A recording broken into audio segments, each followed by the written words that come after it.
Bismillahirrahmanirrahim. Alhamdulillah alladzi arsala rasulahu bil huda wa dinil haqq liyudhhirahu 'ala ad-dini kullihi wa kafa billahi shahida. Ashhadu an la ilaha illallah wahdahu la syarika lah iqraran bihi wa tauhida wa ashhadu anna Muhammadan 'abduhu wa rasuluhu sallallahu alaihi wa ala alihi wa sahbihi wa sallama tasliman mazida. Amma ba'd, jamaah subuh rahimani wa rahimakumullah. Kita masih melanjutkan pembahasan kita mengkaji kitab Manhaj Al-Firqatun Najiyah, jalan golongan yang selamat, yang ditulis oleh Syekh Muhammad Jamil Zainu rahimahullahu ta'ala. Setelah beliau sebutkan ciri-ciri, tanda-tanda dari golongan yang selamat, maka beliau pun mulai menerangkan bagaimana akidah golongan yang selamat tersebut. Kata beliau, at-tauhidu wa anwa'uhu. Tauhid dan jenis-jenisnya. Kata beliau rahimahullah, at-tauhidu huwa ifradullahi bil ibadah allati khalaqallahu al-'alama li ajliha. Tauhid adalah ifradullah, menunggalkan Allah Subhanahu wa taala di dalam ibadah yang Allah Subhanahu wa taala telah menciptakan alam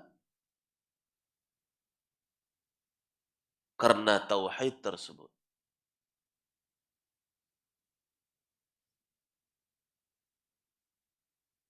Penciptaan manusia, penciptaan jin, penciptaan seluruh makhluk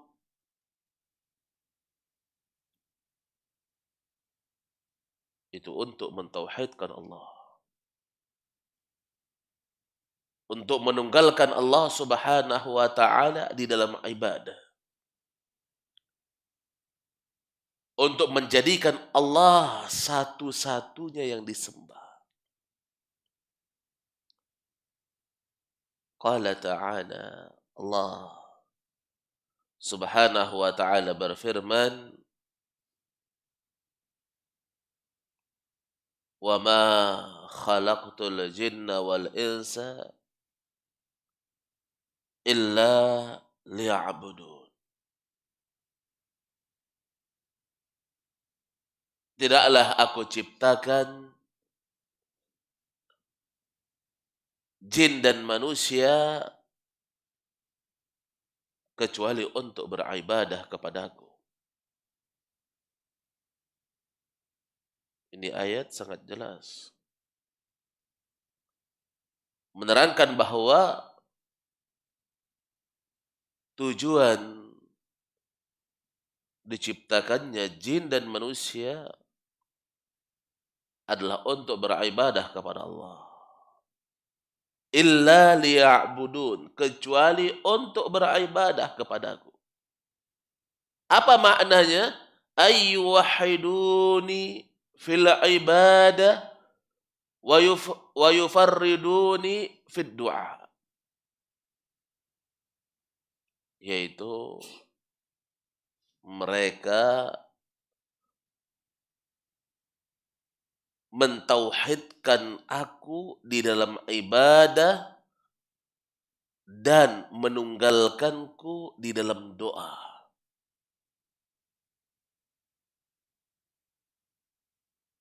Dan doa juga adalah ibadah.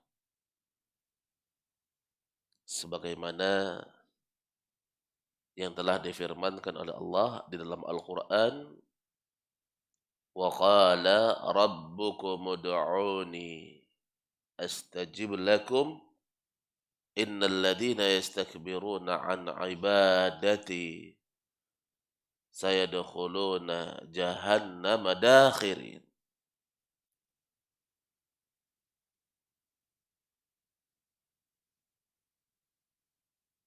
Rabb kalian berfirman, ud'uni,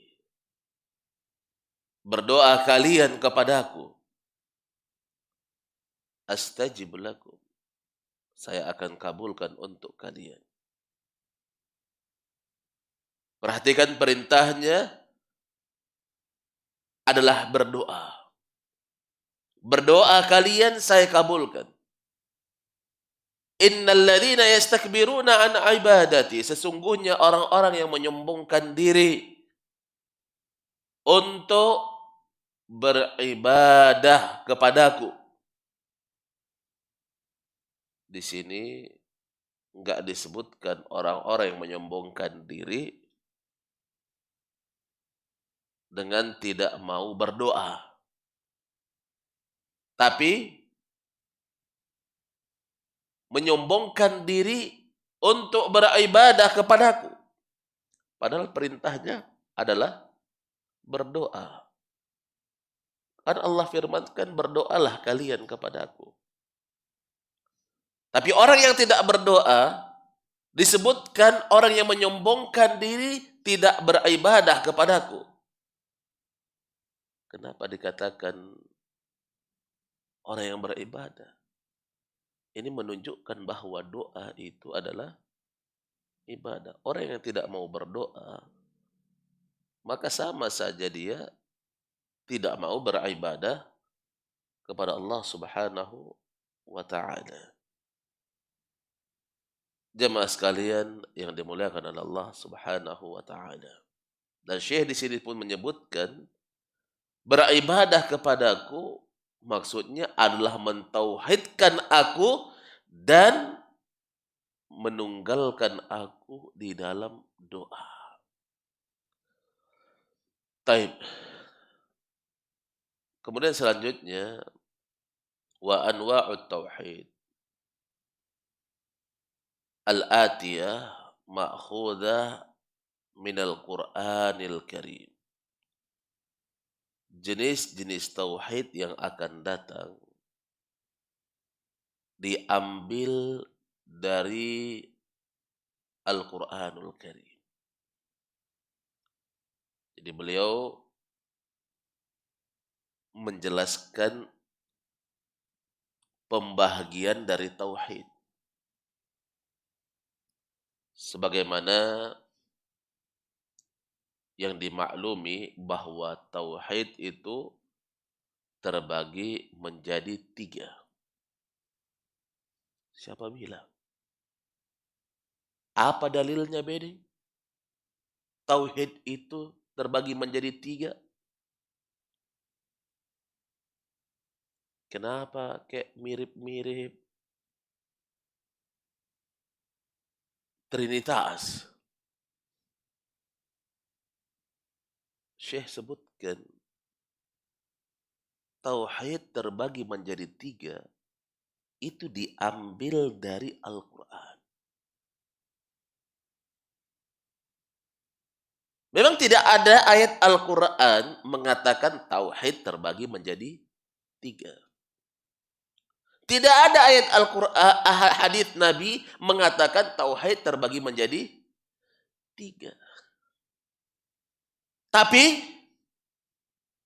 setelah ditelaah, setelah diteliti, perkara tauhid ini di dalam tiga hal pentingnya. Walaupun kalau mau dirinci-rinci bisa jadi banyak. Dalam rububiyah Allah ini kan banyak. Tapi secara garis besar tauhid itu terbagi menjadi tiga. Berdasarkan penelitian para ulama. Apakah mungkin dijumlah dengan jumlah yang lainnya? Kalau dia mau hitung dengan hitungan yang lainnya, itu urusan dia. Tapi keumuman para ulama membaginya terbagi menjadi dua. Terbagi menjadi tiga. Taib. Ini sama seperti misalnya pembahagian rukun-rukun salat, syarat-syarat salat, kewajiban-kewajiban salat.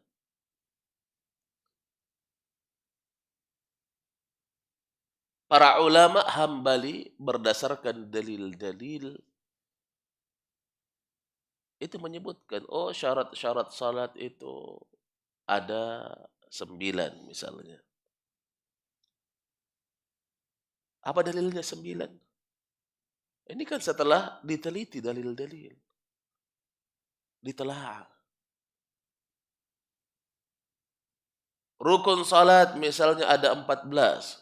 Dari mana penyebutan 14? Setelah apa?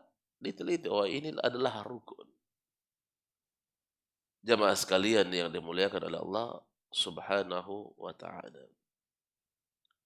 Di sini beliau sebutkan tauhid terbagi menjadi tiga, diambil dari Al-Quranul Karim. Yang pertama tauhidur Rabb, tauhid rububiyah, memurnikan atau menunggalkan Allah di dalam rububiyah Allah. Huwa al-i'tiraf bi anna Allah huwa ar-rabb wal khaliq. Yaitu mengakui bahwa Allah Subhanahu wa taala dia adalah Rabb yang mengatur, wal khaliq dan mencipta.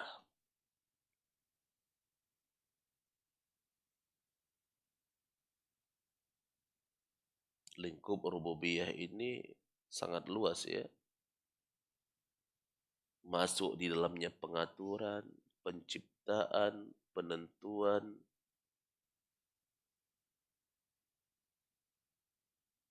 menurunkan rezeki, menghidupkan, mematikan. Ini makna rububiyah semuanya.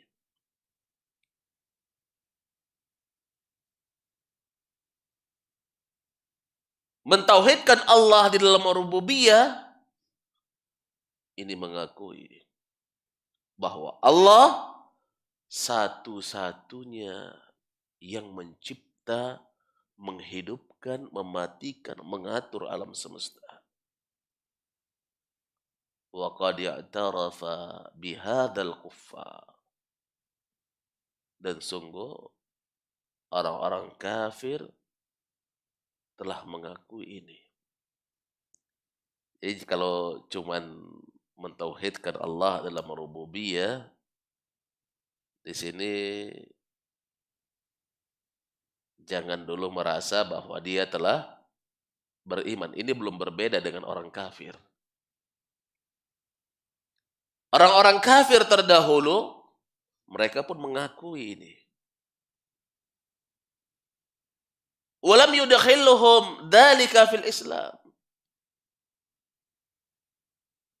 Keyakinan mereka akan rububiyah Allah itu tidak memasukkan mereka ke dalam Islam. Qala ta'ala, Allah Subhanahu wa ta'ala berfirman, "Wala in sa'altahum man khalaqahum la yaqulunallah." Kalau orang-orang kafir itu dulu mereka ditanya siapa yang mencipta mereka, mereka pun menjawab Allah.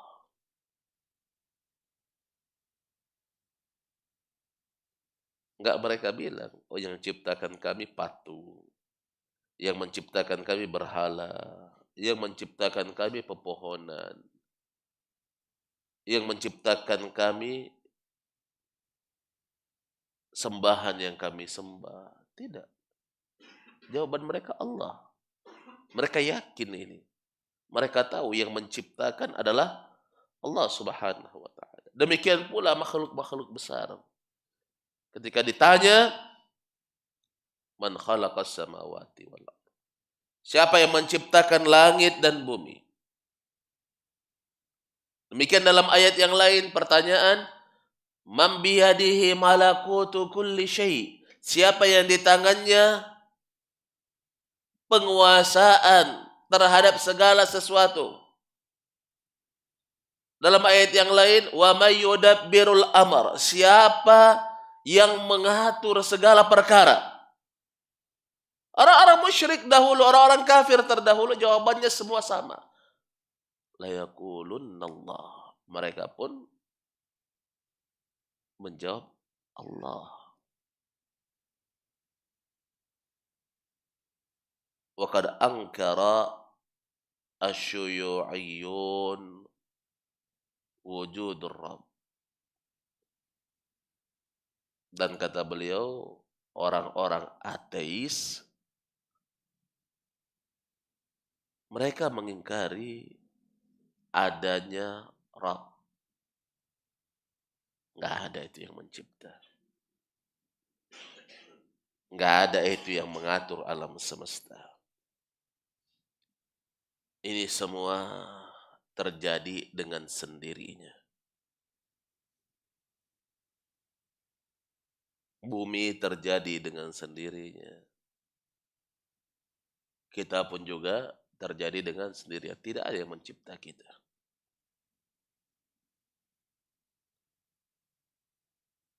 Ini bahkan akal yang sehat saja. Ya, tidak mungkin menetapkan yang seperti ini. Langit dan bumi, matahari dan bulan, pergantian siang dan malam, pengaturan ini dan itu semuanya membuktikan bahwa adanya Allah Subhanahu wa taala dan hanya Dia yang berhak disembah.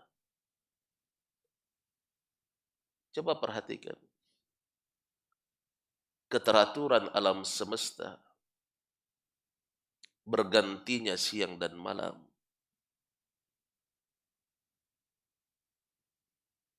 dengan keteraturan yang indah. Matahari dan bulan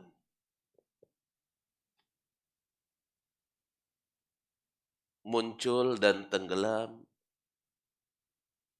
sesuai dengan ketentuan yang telah ditetapkan.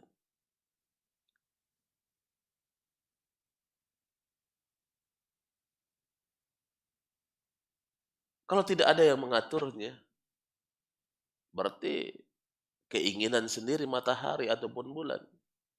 Dia mau muncul kapan, tenggelam kapan. Kalau matahari bilang, saya belum mau tenggelam, ada yang mengatur.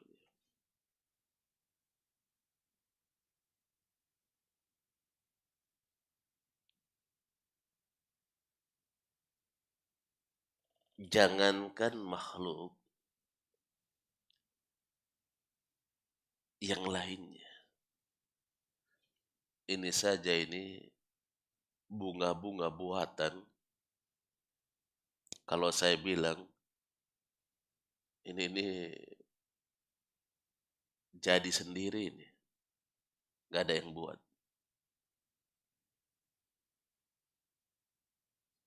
Bagaimana? Mungkin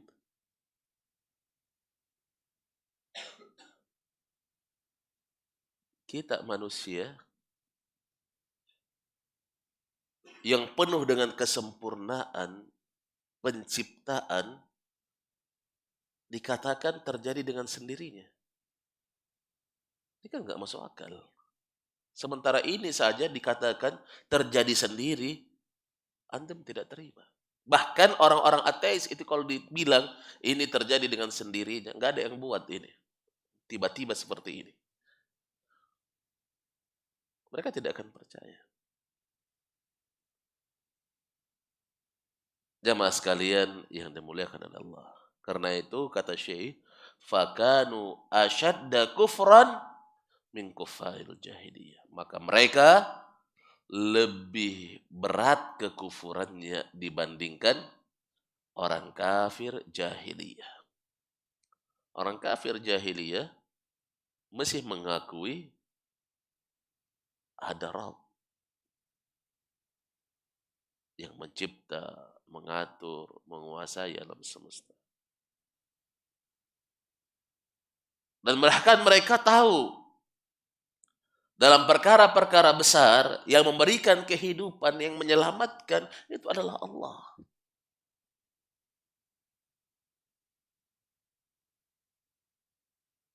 Ketika di lautan mereka diombang-ambingkan oleh ombak yang mengkhawatirkan mereka, mereka pun berdoa kepada Allah, memohon kepada Allah, meminta kepada Allah agar diselamatkan.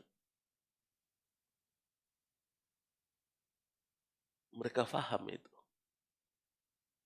Jadi ini tauhid rububiyah. Kemudian yang kedua, tauhidul ilah. Tauhid uluhiyah. Jadi tentang rububiyah Allah ada dalam Al-Quran. Allah yang mengatur alam semesta, Allah yang mencipta. Ada ya. Dan Allah satu-satunya harus mentauhidkan Allah dalam rububiyah.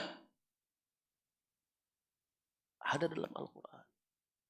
Nah inilah yang disebut oleh Syekh sebelumnya, bahwa pembagian tauhid, memurnikan ibadah kepada Allah di dalam rububiyah Allah itu ada di dalam Al-Quran. Sekarang yang kedua, uluhiyah. Huwa tauhidullah bi anwa'il ibadatil masyru'ah qad-du'a wal isti'anah wat tawaf wal dzabh wan nadhr wa ghairiha. Wa hadha an-naw' huwa alladhi jahadahul kuffar. Yaitu mentauhidkan Allah dengan seluruh jenis-jenis ibadah yang disyariatkan. Dia murnikan ibadahnya kepada Allah di dalam seluruh jenis-jenis ibadah. Dia hanya menyerahkan ibadah tersebut kepada Allah Subhanahu wa taala. Seperti doa, isti'anah, memohon pertolongan, tawaf, mengitari Baitullahil Haram. Iya. dzabah, menyembelih, wan nadar, nadar, dan selain darinya. Jenis yang kedua ini mentauhidkan Allah di dalam uluhiyah Allah, di dalam penghambaan kepada Allah Subhanahu wa taala, dalam ibadah kepada Allah, ini yang diingkari oleh orang-orang kafir. Mereka enggak mau. Rububiyah oke. Tapi kalau uluhiyah, menjadikan Allah satu-satunya yang diibadahi, mereka ingkari.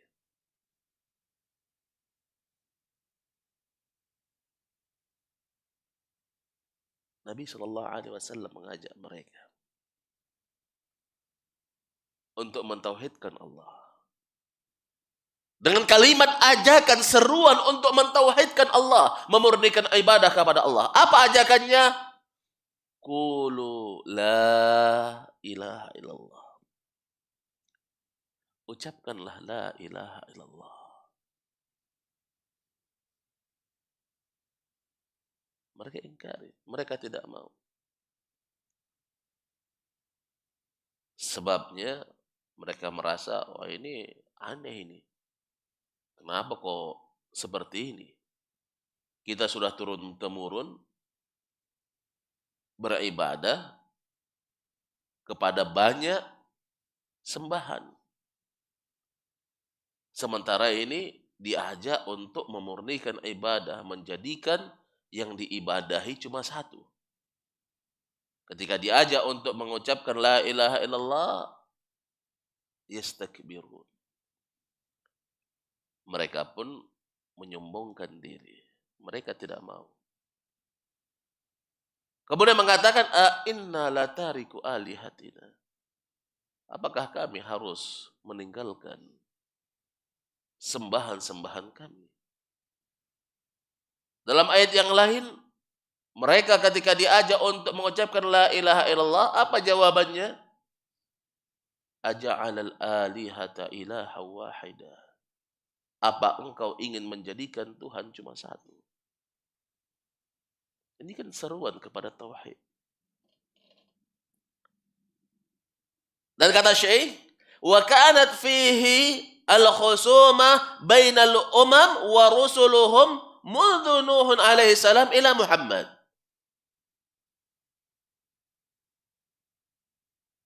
Di dalam tauhid uluhiyah ini terjadilah pertengkaran antara umat-umat dan rasul-rasul mereka. Ini sebab perselisihan mereka antara umat-umat dan rasul-rasul mereka semenjak Nabi Nuh alaihi salatu wassalam sampai kepada Nabi Muhammad. Ada umat-umat yang ingkar, ada umat-umat yang tidak mau taat, ada umat-umat yang menolak ajakan Rasul karena semua dakwah Nabi dan Rasul Allah itu sama. Apa dakwah mereka? Tauhid. Mengajak manusia untuk memperhambakan diri kepada Allah dan beribadah kepada Allah Subhanahu wa taala. Allah berfirman dalam Al-Qur'an, "Wa laqad ba'atna fi kulli ummatin rasula." Sungguh kami telah mengutus untuk setiap umat seorang rasul. Kepada kaum Nuh, Allah utus Nabi Nuh. Kepada kaum ini, Allah utus Rasul ini. Setiap kaum, Allah utus Rasul untuk mereka. Kepada umat akhir zaman, Allah utus Nabi Allah Muhammad sallallahu alaihi wasallam. Dakwah mereka semua sama, ani a'budullah, agar kalian menyembah Allah wajtanibu at-taghut, dan meninggalkan segala yang disembah kepada selain Allah. Artinya mewujudkan penghambaan murni, ibadah yang murni hanya kepada Allah Subhanahu wa taala. Wa qad hathal Qur'anul Karim fi aktsari surah alaihi. Dan sungguh Al-Qur'anul Karim telah menganjurkan, telah memerintahkan hal tersebut di kebanyakan surah padanya. Wa ala du'aillahi wahdah. Dan Al-Quran memerintahkan untuk berdoa kepada Allah semata. Wa fi suratil Fatihah taqra. Dan dalam surah Al-Fatihah kita membaca iyyaka na'budu wa iyyaka nasta'in. Iyyaka, kepada engkau, na'budu, kami beribadah. Asalnya dalam bahasa Arab susunannya itu na'budu iyyaka. Tapi tapi fiil dan fa'il itu diakhirkan. Didahulukan iyyaka. Ini dalam bahasa Arab bermakna ikhtisas, pengkhususan. Jadi ketika disebutkan iyyaka na'budu, hanya kepada engkau ya Allah kami beribadah, tidak kepada yang lainnya. Ini maknanya ikhtisas, pengkhususan ibadah hanya kepada Allah. Kalau yang lainnya diibadahi juga, apa artinya ini pengkhususan? Tidak. Nanti lahir pengkhususan kalau memang betul-betul ibadahnya hanya kepada Allah saja. Ini khusus untuk Allah. Iyyaka na'budu, hanya kepada engkau ya Allah kami beribadah, wa iyyaka nasta'in, dan hanya kepada engkau ya Allah kami memohon pertolongan. Baik. Maknaha, artinya kata beliau, nakhussuka bil ibadah. Kami khususkan engkau di dalam ibadah. Fanad'uka wahdak. Kami berdoa kepada engkau ya Allah semata. La nasta'inu bi ghairik. Kami tidak memohon pertolongan kepada selain engkau ya Allah. Wa tauhidul ilah yashmulu ifraduhu fi du'aihi wal hukmu bi qur'anihi wal ihtikamu ila syar'ihi wa kulluhu dakhilun fi qawlihi ta'ala innani anallahu la ilaha illa ana fa'budun. Kemudian kata beliau, tauhid uluhiyah ini itu semuanya melingkup doa, permintaan semata hanya kepada Allah. Mengambil hukum dari Al-Quran. Serta tunduk terhadap syariat Allah Subhanahu wa ta'ala. Dan semua itu disebutkan dalam firman Allah Subhanahu wa ta'ala, terangkum di dalamnya, innani anallahu la ilaha illa ana fa'budun. Sesungguhnya